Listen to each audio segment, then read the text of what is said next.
garant de la nation, le président Félix Tshisekedi Tshilombo. Une vision ne s'accomplit que dans l'unité. Le secrétaire général Augustin Mungimbi, président à l'homme sage de la presse africaine, Mfumu Balobi.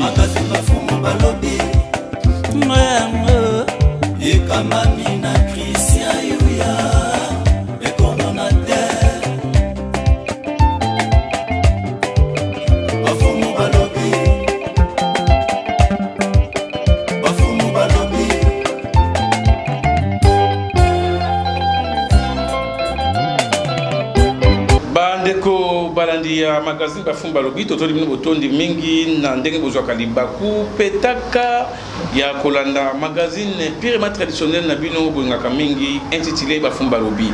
Nous avons un invité na plateau na biso ne pas wapi tokopesa na mbote ya mba ko présenter bino sujet na oyo tokobeta masolo na poko ya lelo. Ingénieur Mbote.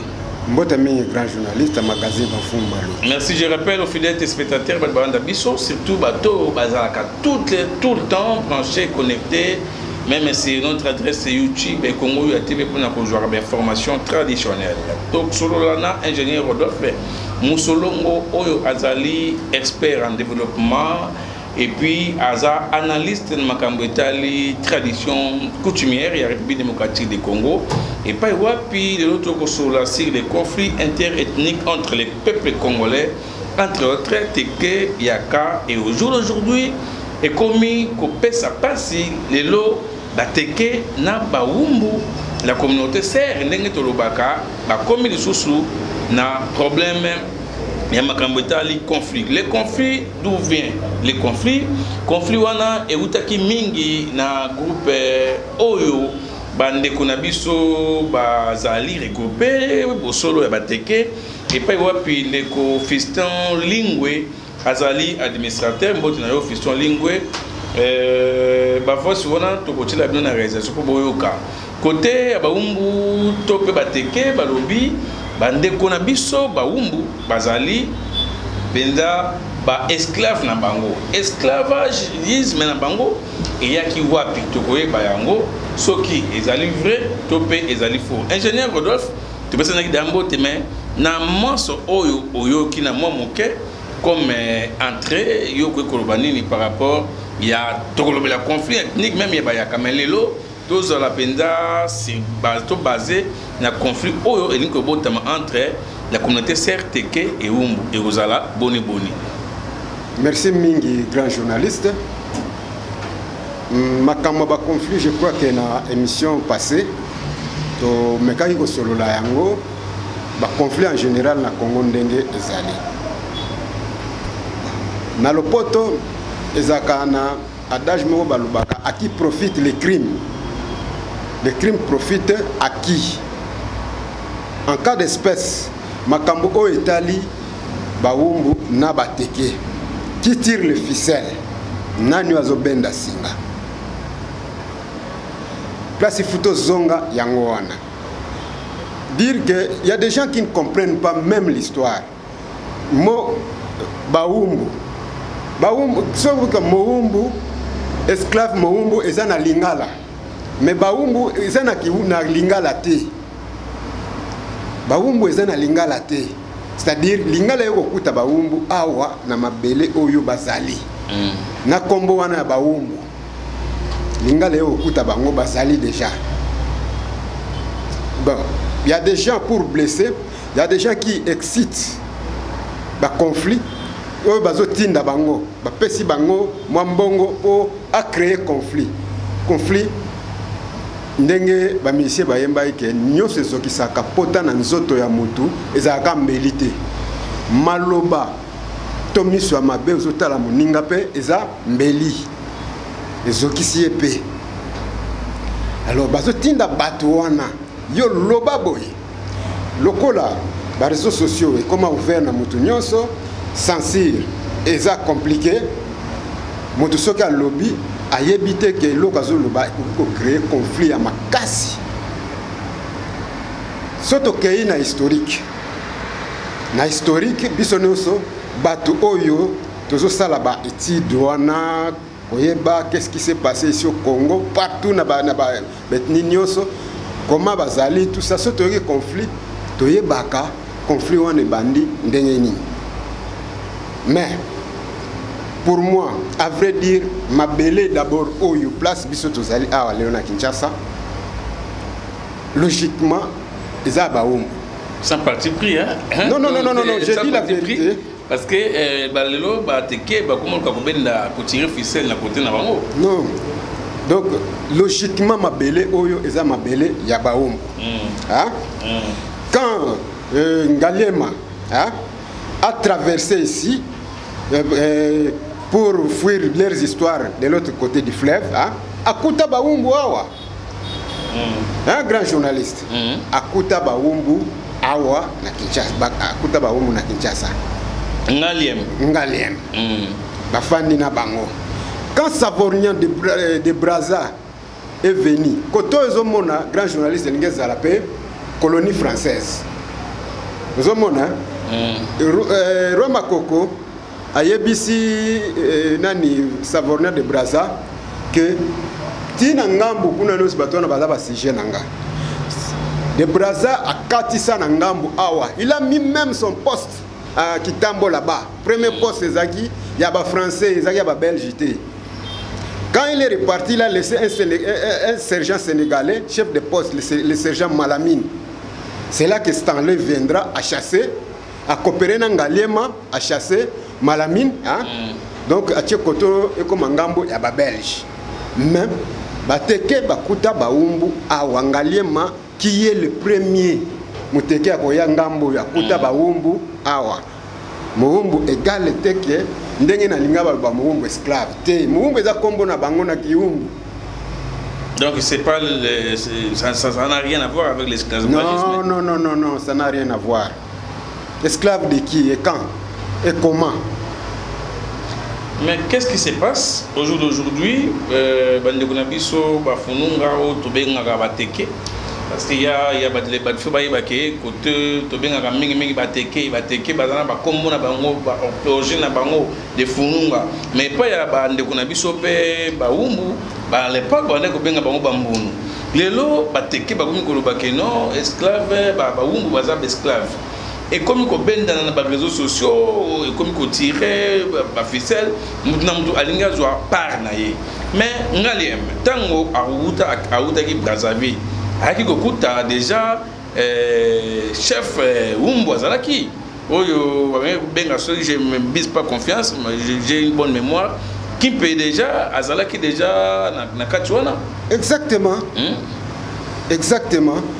Ngaliema akuti batu awa ezaki zambate akutaki batu. Hein? Bon. Lelo mboka oyo, hein? Tobe ango Kinshasa. Kinshasa wana ebandaki na Kintambo. Kintambo wana eza mboka banani ya bateke? Te ya baumbu. Kinshasa eza mboka ba ya bateke? Naza muto kutuna mituna. Merci, veuillez m'excuser. Okay. Kinshasa eza mboka ya bateke te, eza mboka ya baumbu. Bango bakutande baumbu. Vous mona? Donc il faut kolongola ba amalgame na mitu ya bato. Yaba kombo ba terme lelo moumbu bozo kasa moumbu ndenge bangala balobaka esclave moumbu non bangala ba ye awa bakuti ba umbu awa bambunu ba vrai kombo na bango penda bambunu yango wana parce que ingénieur photo et ba que je dis que vous êtes analyste webi ndenge ko ça ba parler des choses mais je crois que umbu oyo bateke bandeko na ba koloba c'est pas umbu avec pardon W, c'est avec pas avec H mais avec W je crois parce que ezali umbu donc kopema mais le loyo est comme que ote bande ko biso ba umbu baza esclave donc ça fait couler beaucoup d'encre de salive à ces dossiers. Oui, merci. C'est ce que je venais de dire. À qui profitent les crimes? Hein? Makambo oyo bandagi d'abord na plateau de Bateke. Hein? Silence radio. Au jour d'aujourd'hui Bateke na baombo, silence radio. Hein? Bon. Gouverner, c'est prévoir, c'est prévenir. Hein? Mais comment donc gouvernement, même à Kinshasa, il y a les lois. Zoyoka, na ba réseaux sociaux, ti ba komi na ba télévision, na ba nini, na ba radio, ba komi ko fingana. L'État a zomonate, l'État a zolandate, à qui profite le crime. Il faut, il faut se poser la question à qui profite le crime. Qui a tiré, donc, qui tire ses ficelles derrière les gens. Et alors, le conflit jusqu'à aujourd'hui, silence radio Ndengolobi, il n'y a aucune autorité qui sort de son silence pour aller au baquet. Il faut faire ça. Problème où est allé, quand on consensus c'est normal. Le chef de l'État qui comme pacificateur, zombie, mini-Congo, contesté. Et puis, il y a ça il écoute la marche de Nakiavu dernièrement. Mais le lot, et quelle chose sur notre côté, il y a Baoumbo. Pour vous dire, Christian, nous sommes des enquêteurs. Même dans Okatanga, le lot, Makambo et le conflit ethnique et les choses entre les Loubakat et Bakatangé. C'est plus grave. Qu'est-ce qui est en train de se créer aujourd'hui pour le conflit interethnique et Bandobotama? Pour l'année, déjà pour l'intérêt des Congolais, où il y a des gens qui viennent pour vilipender, je ne sais pas, gouvernement en place ou le président de la République ou son gouvernement, ou Ezako Luka, guerre moko raciale et bima, Namboka Nabiso. Vous, en tant qu'analyste, vous conseillez tout le monde pour créer une guerre na RDC, une guerre ethnique. Parce que vous êtes Koloba, nous sommes Kisaka, et ça la gambélité. Ingénieur Rodolphe, Marbombo Karo. Merci Minina nous na le groupe Singaï. Ba conflit on a commis partout. Pourquoi il commis partout les lots? En plus c'est s'accentuer année 2022, 2023. Pourquoi? Bien sûr tous ces conflits existent na Ituri, na Nord Kivu, hein? Tout ça. Ba conflit au Italie, bah conflit foncier, bah conflit coutumier, bah conflit de terre. To viva nango déjà. Mais pourquoi bah conflit en comme makasi? On permettre un exemple banal. Le pays est, je peux dire, militarisé. Notre pays est militarisé. Comment je le dis? Dans le quartier, nous sommes dans le quartier. Biso zaki bana mike, chef de quartier azaki mokonzi munene. Azana ba Jean na ye, ya hygiène, bazo leka so ba monika maizo bimana balabala. Maizo bimana balabala. Ba salika convocation kei na bureau hygiène au futi mbongo. Voilà, chef du quartier. Chef du même quartier. Pas commissaire aux zones ou commissaire des zones, mais chef de quartier. Hein? À l'époque, tu as chef de localité. Hein? Chef de localité, Sali Papa et Kei, au moins, ce qui était, Kader, Bakangio. Il faut foutre un bongo pour que ça aille na balabala. Mais les autres salamate, tu as la policier, net na kata quartier, commandant ya Souciat. Azana pouvoir qu'on les chef du quartier. C'est grave. Or, il n'y a pas des autorités politico-administratives. C'est ça que je parle de donc communauté militarisée. Donc, commandant, il y a Souciat. Azana Bazo Banga et chef du quartier. Donc, l'État, en conclusion, la question l'État doit instaurer son autorité sur toute l'étendue de la République pour Makambo Oyo. Et la solution. Ce que l'État a instauré, autorité naïe, sur toute l'étendue de la République, donc vivre à Babylone, on est au bout de ma coloniale. Mais quand attendez-vous de, je ne sais pas si vous avez un slogan, to ezali penza décision qui est prise par le chef de l'État, Yakoloba, il fera d'un Congo, l'Allemagne d'Afrique, un Congo, un état de droit. Il y a un accent, mon côté, toujours un pays militarisé. Tu as donné l'exemple, il y a président, en fait, il y a commandant, il y a Souciat, il a commis plus qu'influent que chef du quartier. C'est plus grave. Qu'est-ce que vous en dites par rapport à ça? Bon, vous savez, le maréchal Mobutu, que son âme repose en paix, avait dit que le président de la République n'est pas un magicien. Même notre actuel président, ici, il n'est pas un magicien. Hein? Mais avoir tout ce qu'il dit là, hein? Il a la volonté de faire. Mais il faut savoir ce qu'il a vécu. Donc il y a eu beaucoup trop. Mais c'est un vrai kino à Yebi. Donc c'est non, c'est qu'il a vécu depuis.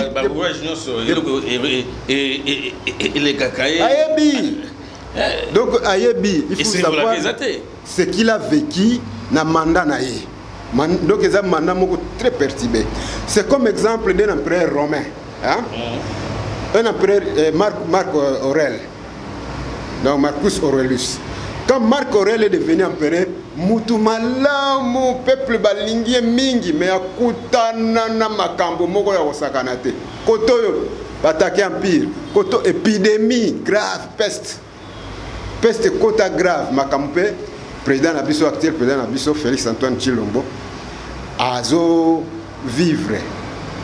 Amoni à côté en 2019, après si programme na 5 quinquennat na ngana osala boye na 2020 maladie na début ya 2020 maladie est neutralisée bamboka nyoso ce qui est neutralisé na États-Unis d'Amérique bon la Covid-19 effectivement yango wana air maladie et salinette aussi là il se relance dans des projets. Sauf que, quelque part, la communication aussi n'entourage, donc, c'est compliqué. Pour grand journaliste, je vais un exemple, depuis que je suis à Kinshasa, je suis déjà maman. Mais les gens qui sont réflexion, kende omona mama ye mutu bwana ozoka na sangwe pa bato kende omona mama ye muna misu mais n'en parle pas. Là tu fais déjà le président de la République. Mais non, mais ce qui vérité ezali au lobby vérité ce qui peut mabe ezali au lobby mais biso siko ba congolais donc yango mona donc on a terme na biso le conflit wana elinye botama ba conflit nezo uta wapi na kimutema mabe na biso c'est pas les autres dans la politique. Non mais politique yango wana kimutema politique ya mabe yango wana kimutema ya sous-sol vous avez comme mninga non politique ya mabe. Donc en réalité quel intérêt Félix Tshisekedi peut avoir hein ya kotinda batu ke non bino ba yakana ba nani bobunda bino ba wumbu na bateke bokota nkomi quel intérêt. Mais d'ailleurs les conflits wumbu na teke c'est récent il y a qui indiquent ceux qui le troisième jour na ba réseaux sociaux. Mais quel intérêt ya kozana ngo kaka omona batu wana ba soi-disant ba grand prêtre hein ba grand prêtre ya ba communauté ce sont eux qui créent ces histoires là à se positionner ba monaye yende tout ça ba bendaye ba pese moi poste abe maman bourgmestre abe maman tout ça donc ba biloko mo mais yo côté wana côté ba grand prêtre parce que auto soulever point mon côté ba teke grand prêtre na bango pour vous et vos anan ba teke bon au fait pour le moment y a des gens dans la communauté qui ont émergé. Je peux citer comme Papier Mpiana, comme le président Willy Mabiala, chef Bingi Bingi, chef à Bingi Bingi, Yesali Iku, chef Mabiala, Batouana Bazo émergé, Bazali. Mais côté Umbu, je n'ai pas vraiment d'idée. Voilà, merci beaucoup Bandeko. Je crois que c'était vraiment une émission d'analyse, d'enquête et d'investigation. Nous ne parlons pas pour vous faire plaisir, mais nous parlons pour développer notre beau pays, la République démocratique du Congo. Sans oublier, la télé, c'est pas la radio. Des dieux bino, voice oyo, Bandeko yabateke na yakba ungu, allais-je dire.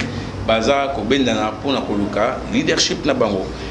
Sans oublier ingénieur Rigel Penge Narcisse, vous pouvez savoir ma voix sur Batou Balanda, Ndenge, la guerre ethnique et Zakobotam. Suivez cet élément.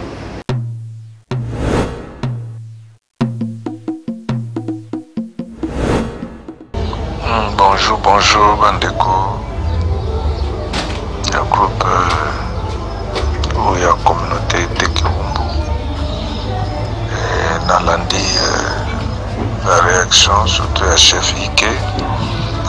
Dans lundi, à maître Basimazoa, na chef c'est quoi, component de Chapengai.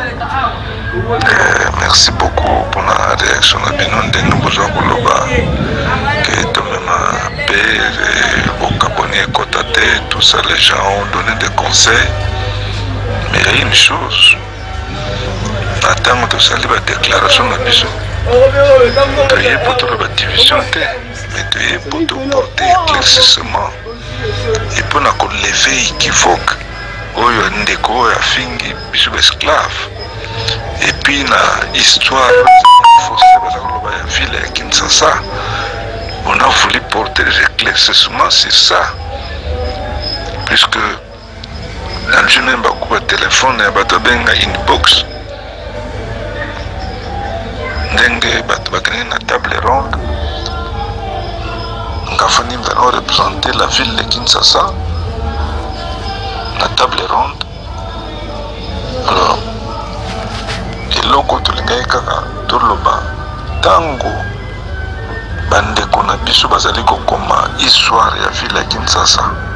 Ils ne font pas allusion de Wumbu. Nalingi bandeko na biso bateke ba corriger loko wana. Tout récemment bakendaki tumulandi bango ba vidéo awa. Ils ont été reçus de la communauté Teke Wumbu nemba bengaki kuna et par les VPN. Mais au yoki discours, tout ce qu'on a parlé là-bas, on n'a parlé que de Teke. On n'a même pas fait allusion de Wumbu. Et là, comment que l'accepté que le Wumbu était dans la salle. Même ce maître Mazoa qui dit il était dans la salle. Alors que là, comment tu as réagi? Histoire de vraiment le texte, Bimisi Awao, il y a Nyarkos, Komi Kula Mombele, tout ça, comme un ville à Kinshasa. Mais tant que vous avez makambo wana bozo tchaba Wumbu wapi eza kokenda à côté. Et c'est pourquoi nous voulons que bokoma bino bande kuna biso bateke mutu bozo kokoma bino ne mutu bozo koloba bino nde bodwi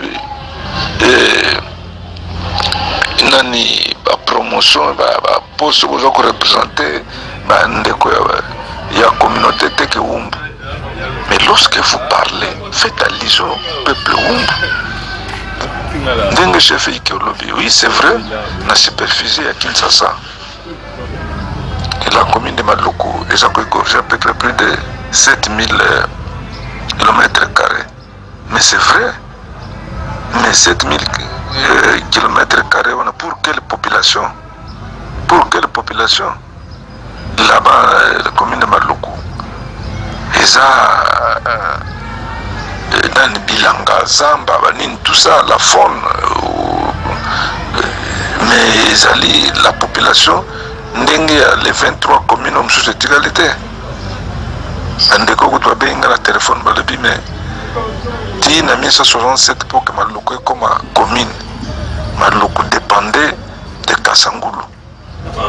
Mais si vous avez la vérité, on a la division. Non, ce n'est pas division. Puisque jusque-là, il n'y a que des faussetés déjà qui circulent. Maître Mazoa, il y a un livre qui lit. Mais les gens qui ont parlé de toujours le ventre, tout éclaircissement, toi qui as des livres qui lis beaucoup. Mais on t'appelle dans des réunions à la communauté pour y avoir des livres, non, il y a un côté. C'est pas normal ce que tu fais. Si tu veux porter la paix, mais porter la paix, ne va côté nous. Si on va bien une réunion, la communauté Teke Wumbu, il y a ok, la communauté Wumbu, il y a non, permettez-moi en tout cas de dire la vérité, puisque comme ça la page passe ndenge yo pesala ki yo passe biso pesa osala biso passe makasi. Vraiment c'est regrettable. Ngai namoni message na groupe moko privé. Naza intégré na groupe wana. Namoni message oyo na groupe moko ya bateke. Hein? Na groupe moko ya bateke. Bayebite ke nazalaka kuna. Donc par mégarde bayebite ke nazalaka kuna. Alors, namoni message wana, c'est un mal nécessaire. Et ça message moko pour biso to ko yeba ko répondre. Na tiango na teke umbu parce que il y a des teke qui sont là-bas. Na ro tiango na umbu pa baté. Ba ko ba teke bazakuna, c'est comme ça que na tiango message wana pour ba umbu ba réagir, ba défendre message wana. Mais là on comprend de tenga na tine no message pour défendre, on bon réagir, beaucoup ko takenga. Et comme le ko la ngane na komi naza muumbu na kofinga ba umbu nanga na muumbu na kofinga umbu ndenge nini. Eric Makina, mes chers collègues, mes chers amis umbu, ceux qui bomoni message bo comprendre te bon mekina ko raisonner pour bon comprendre na sali yango pona nini. Est-ce bomoni ona umbu autochtone, bomoni ona élite, bomoni ona reggae, bomoni ona ba nini na tiango na groupe ba teke bazali pourtant biso to réagir tant ba umbu bazo réagir ba teke ba mona ba réaction na biso que ce qu'ils ont tenté de dire c'est faux, archi faux. Voilà, ma mission c'est ça. Hein? Botangi te le côté maintenant vous commencez à me condamner. Na groupe na boza ebele bazate ceux qui ngai na mazo peut-être mutu roza na groupe wana na mona ki chef Patrick Moloni na groupe wana toza minoritaire na groupe wana batia biso par mégard. Yango wana moni nga ko mona na abrégé yango a partir groupe wana pour ba nyonso o ba binga ko ba go deliver ba comprendre te. Yango ta na zu message wana na bokango. Na bokango pa na biso pour ce que biso to réagir na teke umbu et pas ba teke bazali pour sentir que makamuna bango o basala dans kuruto ye barango. Mais au lieu de comprendre les choses, vous commencez à me taquiner.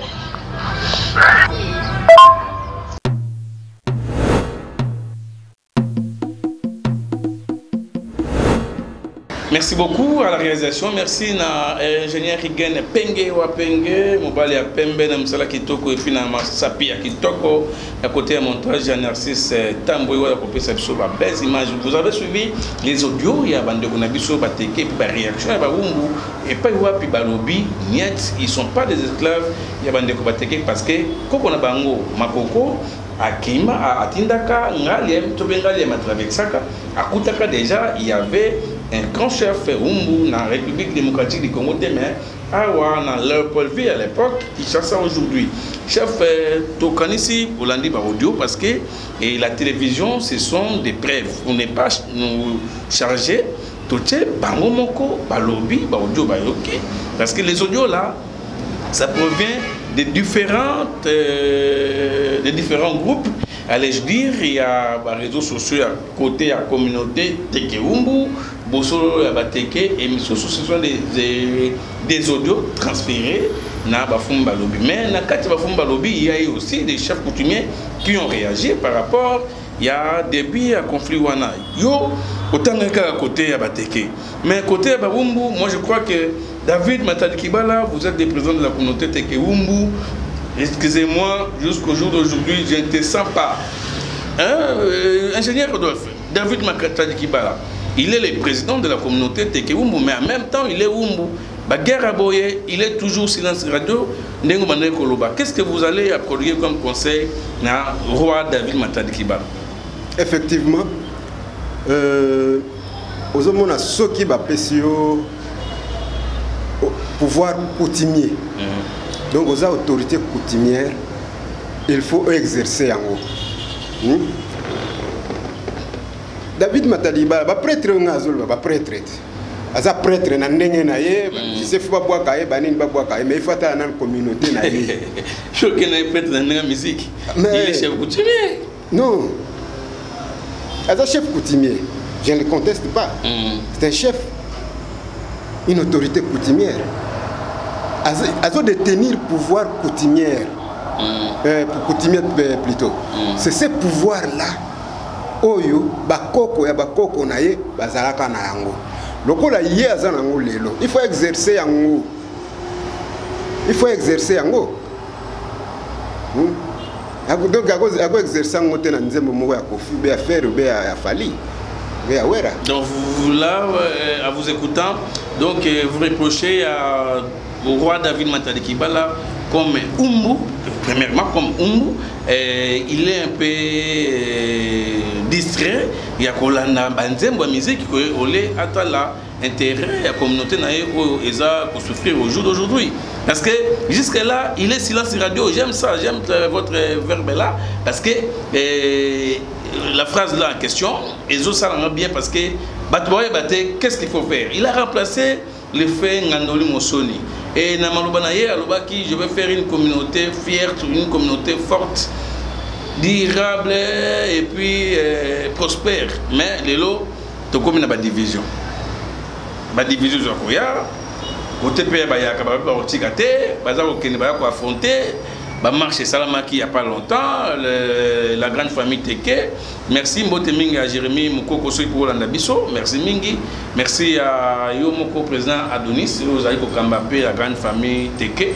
Kasi, Nanyo Sowana, conflit pour ici là.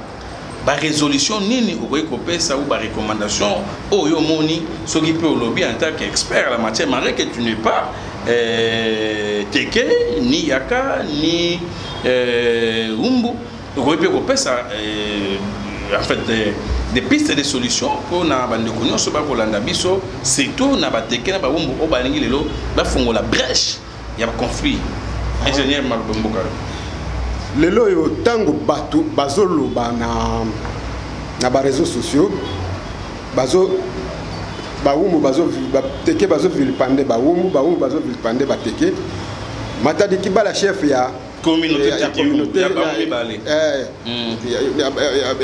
Umbu nanu avandi silence radio koto pe ba Willy Mabiala bafandi silence radio ti eko dégénérer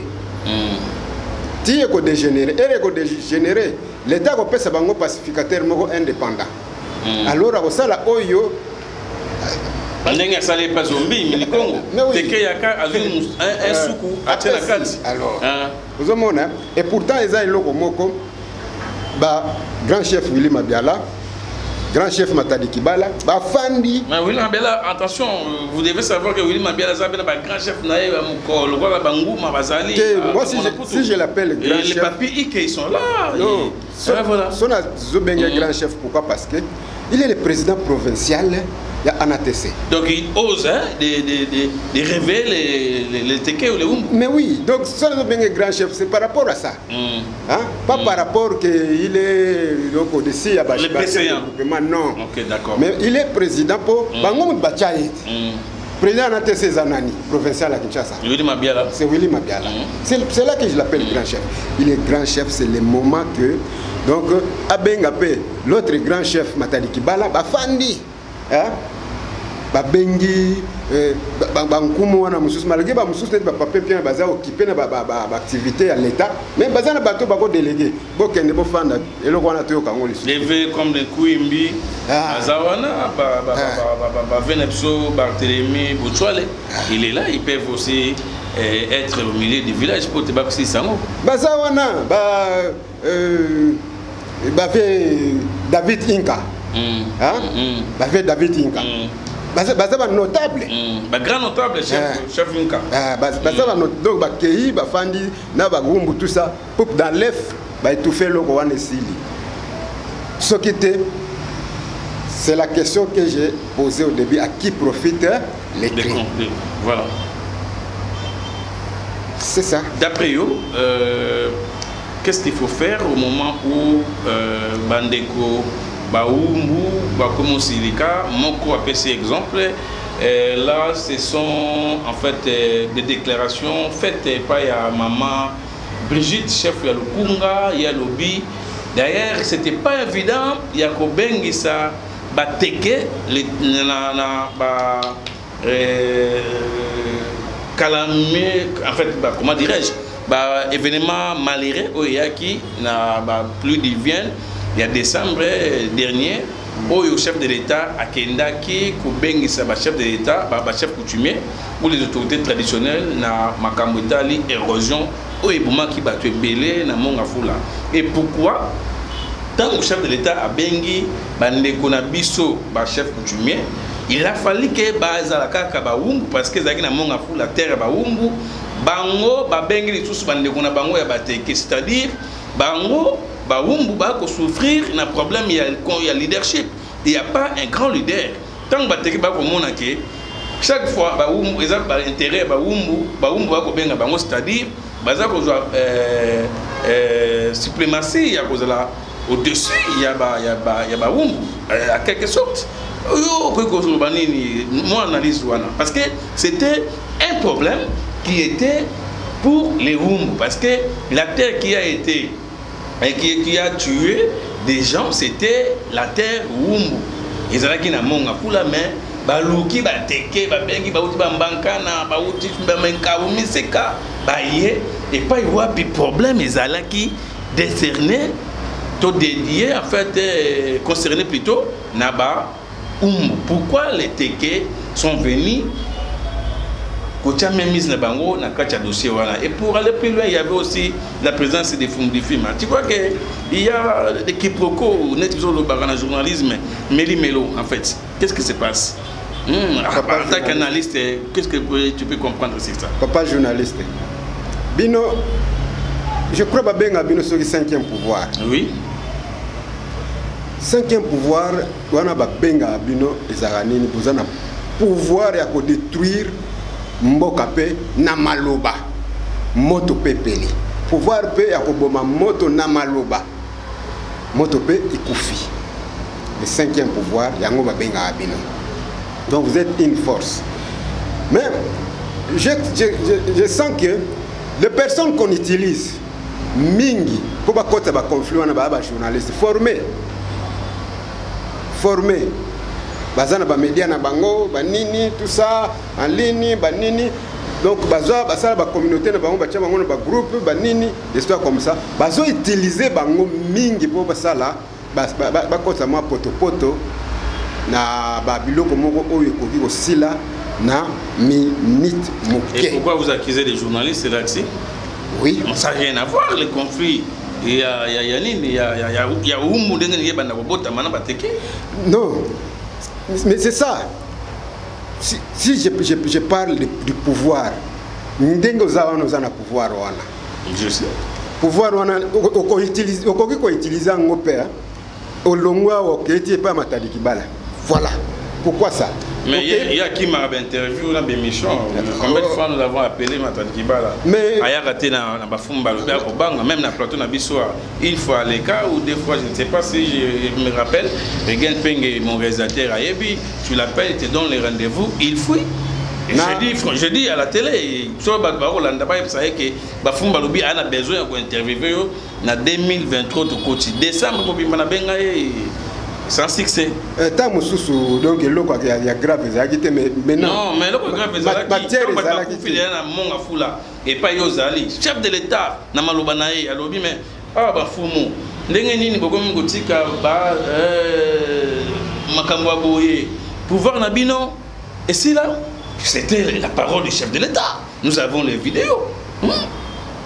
Allez-y comprendre, le chef de l'État, le garant de la nation, le premier chef coutumier de la République démocratique du Congo, Félix Tshisekedi Tshilombo Fachi Beton, apesi modifier Mambote, apesi Matadikibala, et a tourné dans Bafumu, Bafumu, il y a Zalaki à l'étranger.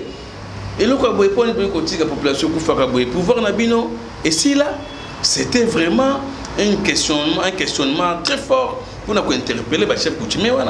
Mais les lots, conflit, au lieu de voir comment on peut sauvegarder notre intégrité nationale en dehors de Kinshasa. Nous avons les preuves et les vidéos. La situation est atténuante. Mais au jour d'aujourd'hui, vous avez donc une matière brillante. La matière brillante, vous en avez un maboko. Parce que yonde mutu bazotinde la vidéo ba nini bazotinde là tout ça na ba audio oyo et quoi embraser nous avons na matière dépose matière wana donc okayina noté kokutana epolo bakia na yaki ya boyi okayina noté donc vous avez côté là pour atténuer un peu ok pe nanu te et pas ya ba grand chef teke hein koyebisa bango que tala matière. Mais raison pour laquelle ngaki na yemba yo nous en tant qu'expert à la matière, vous qui maîtrisez un peu les rouages, parce que yo comment ti bakinzo no ba mampuku na osala mo beti do le kape ba yo pour na ba prospection na yo makambo sala ka, mais les lots avant tout taquer na nous bango to luka bango, nous devions développer makambo ezo qui na ba conflit au parce que kolanda ba kolanda mission, c'est par là qu'ils vont réagir. Nous leur donnons des matières. Oh, peut-être bango peut pas yebi mais baza ko ignorer yango. Bon, quelque part bon na eloko lobi wana grand journaliste nous en raison. Par exemple conflit au y a plateau hein. Oh le comme au plateau Lunda, c'est grave. Conflit au y a plateau au travailler mingi sur yango. To landango na ba télévision. Tozolanda ngo na ba YouTube, tozolanda ngo na ba groupe, tolanda ba mission zosala ba fumu ba lobby boye ba fumu ba lobby boye. Bon, je ne sais pas. Bato wana po na mona na kata ba groupe na bino bato ngo pe bazali. Mais ba réagir raté ba tinda ba kolit na bango mike ba réagir na kata bu. Na mona bango pe na ba groupe mususu bazali. Zomona bazali na mona bango pe mais mona bazo réagir te. Je crois que c'était une fois Zaki le chef zombie hein, Minikong. C'est lui qui a essayé de réagir na kata ya groupe na yo na monande mais ba mususu ba réagir sakate hein. C'est le moment ou jamais yo opesi bango matière nous avons ba profiter na yango soki te koto mobulu soto ko na fleuve to ko ya ka monde ya parce que banal ba danger parce que les peuples teke de part et d'autre ils sont dans des conflits kuna no basisi conflit ba yakate koto yo conflit muso ningo fungwama. Je crois maître Mazoro Rambotenayo, vous êtes le conseil juridique et puis secrétaire général il y a communauté Serre Tekeumbu, vous avez fait une voix il y a 11 minutes, nous avons suivi. Mais Tokosenga, d'ailleurs, il y a voix sur maître Mazova, plateau Bafum Balobi, ils ont ouvert pour Nayo, pour Nakoyape, pour sa preuve de défense Nayo, et puis Nakoya, pour Tchakimia, parce que ce que nous déplorons, vous aurez la parole, ce que nous déplorons, Eza et Loko, Oyo, Biso, Tokosenga, Kimia. Nous devons avoir la paix durable na Kinshasa pe na République démocratique du Congo.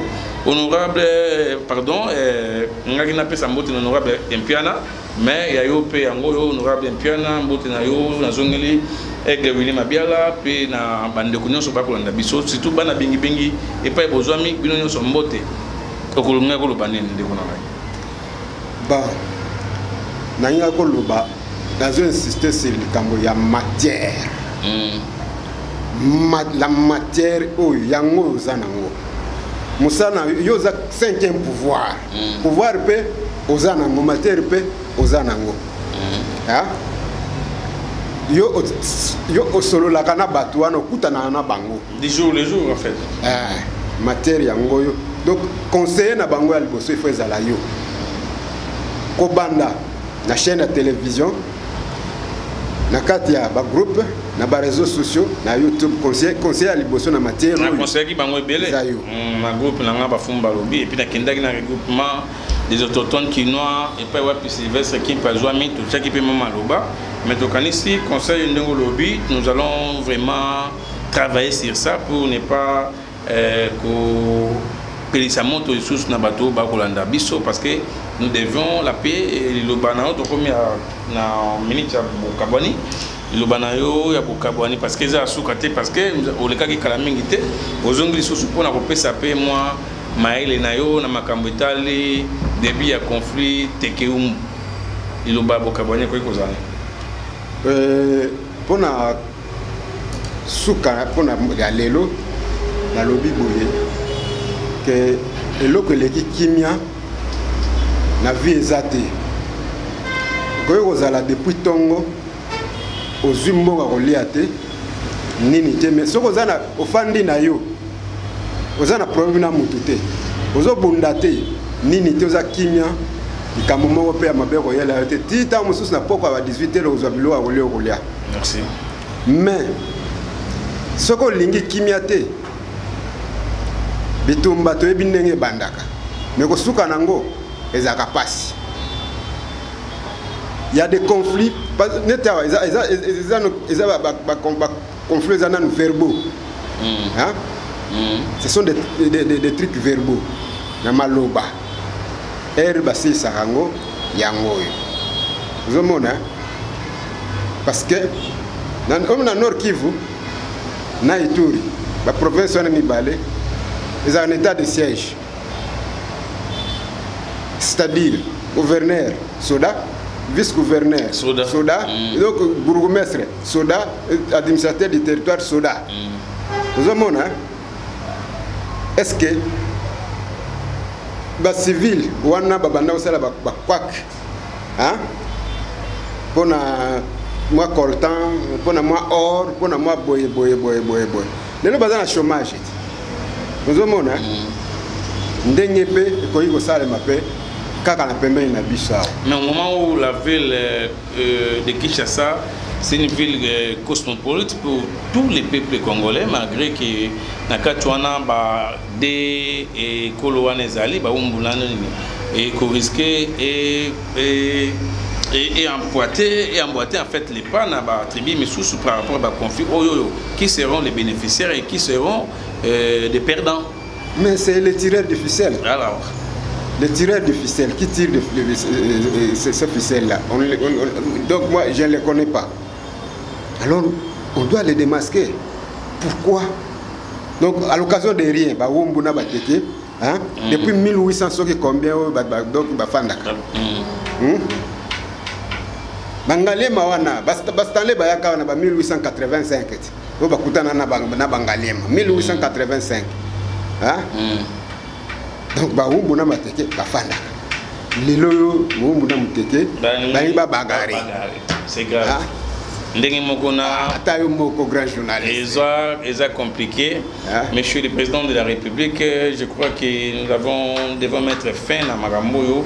Ndenge ingénieur Rodolphe Akoloba de 1885 jusqu'au jour d'aujourd'hui, il n'y a pas de quoi. Qu'est-ce qui se passe? Qu'est-ce qui se passe dedans? La guerre est bon et comment? Donc j'ai vécu dans un pays où Massa Césaï la journée Mobimba, Nangola, hein? J'ai vécu la guerre, bataille et belé, hein? Na des consabats de guerre, na des consabats de désordre. Pour mon lokamouké et comme Mounene, hein? Tu vois, allez-y comprendre, par exemple, na Ituri. Comment qui est IPC, Thomas Lubanga, c'est ça qui est conflit. Il y a ma belé, chef wana chef wana.